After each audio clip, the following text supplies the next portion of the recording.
Assalomu alaykum aziz obunachilar.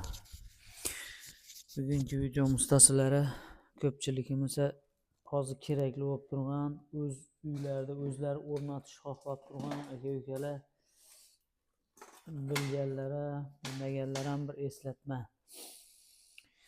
Bu narsa nima bo'ylansa hozir termoregulyator не только что Damas mashinamizda tavsiya qilamiz buni. Допустим, boshqa mashinalarimiz ham ventilyator постоянный sovutadigan mashinalarimiz ham o'rnatish yo'lida bu. Ya'ni охлаждение, sovutish sistemasini ulanishini ko'rsatib o'taman. Bizga 2 dona universalniy relay kerak bo'ladi. Buning uchun universalniy relay bitta 5 ta oyoqlik, bitta 4 ta oyoqlik. E'tibor qilamiz. Buni oyoqlarini hozir boylab qo'ydim men, tayyor qilib, lekin yechib qaytadan boylab ko'rsataman buni. Mana boylanishlari hozir. Bu yerda bizda bir dana termoregulyator qatyollarimiz uchun 35-40 ming so'm turadigan narsa bu. Termoregulyator qatyollar uchun. Bu ajratish vazifasini egada bu. Aslida bizga qizgan payti qo'shish kerak-ku. Shuning uchun universalniy relay bilan 2 dona yana. Bittasi Damaslarda o'zida keladigan 5 ta oyoqli relay bu. Farqi yo'q, buni shishalik ham bo'ladi. Oyoqlari 5 oyoqli bo'lsa bo'ldi. Bizga buni hozir bir kerak bo'ladigan narsa kontrolka kerak bo'ladi. Mana ventilyator deb faraz qilamiz buni, kontrolkani. Endi buni ulanishlarini ko'rsatamiz. Bu yerda makanatsiya yo'q, hech qanday. Mana blok pitaniyamiz 12 voltlik. Mana hozir ulab ko'rsatamiz. Mana 13.93 blok pitaniya. Temir blok pitaniya, akkumulyator bo'lsa akkumulyator. Buni endi oyoqlarini ko'rib tursizlar, ikkita oyoqini, ya'ni minus beriladigan oyoqlarini, universalniy relaylar 85-oyoqlarni minusga boylab olamiz. Plus esa plus 30-oyoqlarga boylab olamiz. Ikkita plusini ham kuchlanishlari ikkisini ham plus boylab olamiz. Keyin 4 ta oyoqli relayimizni 4 ta oyoqli relayni 87-oyog'ini ventilyatorda plusiga beramiz. Ventilyator deb faraz qilgan bu kontrolkamizni minus oyog'ini esa постоянно doimiy minusga boylaymiz. Ya'ni doimiy minusga. Mana doimiy minus. Kontrolkaning bittasini 87-oyoqda, bittasi minusga boylaymiz. Mashinaning o'zida ham minusga boylanadi. Keyin 4 ta oyoqli universalniy relayning 86-oyoq plusdi. Mana bu 30A degan o'rtadagi oyoqchasiga chiqqanini 86 ni boylaymiz. 86-oyog'ini. Mana 5 ta oyoqlining o'rtadagi oyog'ini 4 ta oyoqlining 86-oyoqqa boylaymiz. Keyin 5 ta oyoqlik relayning yana bitta 86-oyoq qolib turibdi. Buni biz bu yerdagi termoregulyator, buni 2 ta oyog'i bor. Bu ajratish vazifasini ega. Ya'ni qo'shilib turgan paytda buni ichidan tok kelib, buni oyog'ini, o'rta oyog'ini uzib turadi. Bu yerdagi uzilishni paydo qilib turadi. Bu yerdagi oyog'ini. Hozir qaranglar, ulab ko'rsataman. Buni ham plusga boylaymiz. Buni bitta oyog'ini termoregulyatorda bitta oyog'ini plusga boylaymiz. Ikkinchi oyog'ini esa bu relayning 86-oyog'iga boylaymiz. 5 ta oyoqlining 5-oyoq mana tepadagi 87-oyog'i ulanmaydi. Faqat o'rta bilan mana 4 tasi. Qaranglar. Sal yaqinroq qilamiz hozir videoni. Mana.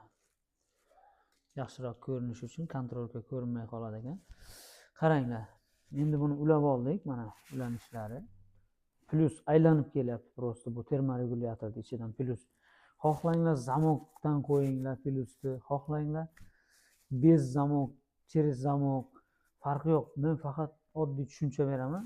Kim qanday ulab oladi, o'zi ustakalarimiz, yana bo'ladiganlar o'zlari tushunib oladi. Endi bunga kuchlanishni beramiz hozir. Qaranglar, plus. Bu oyoq o'rtangi oyoqlarga bog'laymiz. Mana 30 ga plus beramiz. Minusni bo'lmasa mana bu yerga beramiz. Mana. Hozir relini oyoqiga tok keldi. Mana hozir uzuk. Mana qarang. Hozir mashina qizdi deb faraz qilamiz. Mana bu yerda hozir fenimizdan foydalanamiz. Montajli fenimiz bu. Mana. Montajli fenimiz orqali buni qizdiramiz hozir. Mana uni bir soddaroq bir terma gradusga qo'yib olamiz. Bir pastroq 30-40 graduslarga qo'yib olamiz. Endi faraz qilamiz, mashina yurdi deb faraz qilamiz hozir. Biz buni qizdirishni boshlaymiz. Keyin ko'rasiz hozir nima sodir bo'lishini. Bu ventilyator deb faraz qilamiz bu yonishini, lampochkani.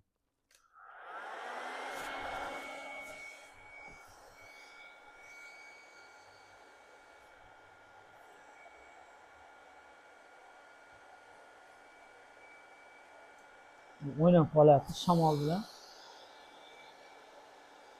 Hozir qizdirib prosta tekshirib ko'rsataman buni. Mana. Buni qarang. Hozir mashina qizdi, faraz qiling. Mashina qizdi, faraz qiling. Mana. Buni gradusni xohlaganingizdek ko'tarib tushirish imkoniyati bor bu yerda hozir. Eng zo'r afzal joyi yozda erta qo'shadigan qilib, qishda kech qo'shadigan qilib qo'ysa bo'ladi. Eng zo'r varianti shu hozir. Ventilyator Matiz, Nexia'nikini qo'yib olsa ham bo'ladi. Oborotlari kuchli. Kimda qanaqa nima topishiga bog'liq. Qaranglar, endi buni gradusni yana kuchaytiramiz. Bu fendan, mana o'tdan foydalanamiz. Mana, qarang. Ventilyator qo'shishni qarang, ana qo'shdi. Endi qarang, buni sovutamiz hozir. Shamol puflagich bilan sovutamiz buni. Keyin ko'rasizlar mana ajratishini. Mana sovutishni boshladi ko'zi. Mana ketyapti shamol. Mana qarab turing. Mana o'chdi. Shuni oddiy ulanishlari, oddiy. Hozir sxema shaklida ham chizib ko'rsatib beraman. Sxemani tushunadigan ekanlarimiz tushunib oladi o'zi. Qarang. Shu yerga chizamiz mana. Buni ventilyator deb faraz qilamiz. Mana. Ventilyator. Buni ikkita qismi bor. Bitta minus, bitta plus. Burada ikkita rela bor. Mana, qarang. Ikkita rela, bittasida 4 ta, bittasida 5 ta. Mana. Buni 5 taligi 5 deb qo'yamiz, 4 taligini 4 ta qilib qo'yamiz. 4 dan 87-oyog'i. Ventilyatorda plusiga boylaymiz. Bular ikkita 85-oyoqlarni, buni ham 85-oyoqlarni birga boylaymiz. Mana. Mana bir minus, doimiy minus beramiz bunga. 85lariga. 86-oyog'i 4 talikda, 86-oyog'i. 30-oyog'i. 86-oyog'idan shunday olib kelamizda, mana 30A deganga 5 ta oyoqli 30 degan oyog'iga boylaymiz. Endi bu yerda minus bo'ldi, tushunarli. Bizga keyin ikkita plus kerak bo'ladi. Bittasini через zamok qilsa ham bo'ladi. Bunga katta kuchlanishda plus berib qo'yishimiz kerak. Ya'ni katta akkumulyatordan yoki любой mana mayda provodlardan bo'lmaydi bu yerga. Faqat kuchli kabel bilan olib boriladi. Katta amper bilan borish kerak. Bu yerga doim plus qo'yamiz. Endi termoregulyatorimizni, mana bu termoregulyatorimizni ikkita oyog'i bor. Bittasiga doimiy plyusni beramiz. Doimiy plyusni. Keyin bundan chiqqan nimani 86-oyog'iga, 5 ta oyoqning 86-oyog'iga bittasini boylaymiz. Hozirgi tushunchamiz shu. Minusini korpusga, ventilyatorda. Bularni ham minusini shu yerga rellardi. Bu oyog'i ishlatilmaydi. 5 taning. Bu oyog'ini foydalanmaymiz. Buni graduslari bor. Endi har xil turda qo'yib o'zingiz nastroyka qilib olsangizlar bo'ladi. Bemalol. Tushunmagan joylaringiz bo'lsa, qaytadan telefon qilib tushuntirib olishimiz mumkin. Faqat ishdan keyin bizlar ish paytimizda tushuncha bera olmaymiz. Hozir ko'rdingizlar, ajoyib narsa. Biz hozir foydalanyapmiz. Zo'r, sifatli narsa bu. Katyollarimizga ketyapti. O'zini ichini ochib ham remont qilib olsa bo'ladi. Любой joyga, o'rta bardachokka, o'rtadagi mana skorsechakni oldidagi narsaga o'rnatib olsalaring bo'ladi buni. Tez qiziydigan bo'lsa, past qo'yasiz, kuchli qo'yasiz, erta qo'shadigan qilib. Agar qizmaydigan bo'lsa, umuman ko'tarib qo'yasiz gradusni, ventilyator doim ishlamaydi, changitmaydi, chang tortmaydi motorga. Chang yo'llarga kirganda qancha оборот kuchli bersangiz, shuncha changitib tashlaydi yo'llarni. Buni foydali afzalli joylari ertalab yoqqaningizdan keyin zo'r effekt beradi, qizishiga katta yordam beradi. Yani injektor motorlarimizga hozir qo'yib yotibdilar, damas, hammasiga qo'yib o'zi avtomat qilib berishyapti. Lekin shart emas, hech qanday shlankalari kesilib, suvga ulanmaydi. Radiatorning oldidagi tepadagi patrubkaga shunday izolenta bilan o'rab qo'yiladi, termostatdan chiqqan joyiga. Shu yerga yaxshilab o'rab qo'yiladi. Bo'ldi mana shu svichasini. Bu narsa faqat gradusni o'zgartirib beradi. Mashinani olib borib o'chirgandan keyin ham sovutguncha, buni gradus pasayguncha o'tirish shart emas. O'zi sovutadi, o'zi ajratadi hamma narsani, удобный. Kim qanaqa tushunsa, biz qo'ldan kelgancha tushuntirib berdik.